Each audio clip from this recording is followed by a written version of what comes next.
I am the Tofu Golem. Please enjoy the video. You begin by defining the unit of work with runnable or callable. Choose callable if you need a return value. Next, create an executor service like executors. New fixed thread pool, N so you avoid creating raw threads repeatedly. Once done, configure thread names and set an uncaught exception handler so you can diagnose failures. Make sure to keep tasks short and stateless where possible. This helps avoid contention.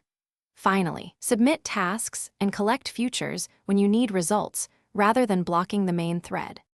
You now manage concurrency by protecting shared state. Use atomic types and concurrent hash map to reduce lock scope or reentrant lock when you need advanced control.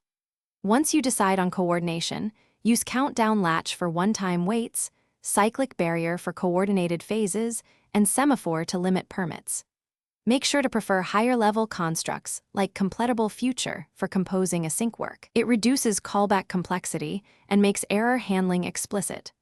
Also, monitor thread pool queue size and task latency to detect bottlenecks early.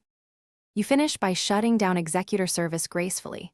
Call shutdown, await termination with a sensible timeout, then use shutdown now if needed. Once done, check for lingering threads and use thread dumps or JStack to inspect blocked states. Make sure to handle interrupted exception correctly. Restore the interrupt if you cannot act on it. If things go wrong, a key troubleshooting tip is to look for deadlocks and long-held locks using thread dumps. Often a single blocked resource cascades into apparent thread pool starvation. Thanks for watching. Consider subscribing if we helped you today.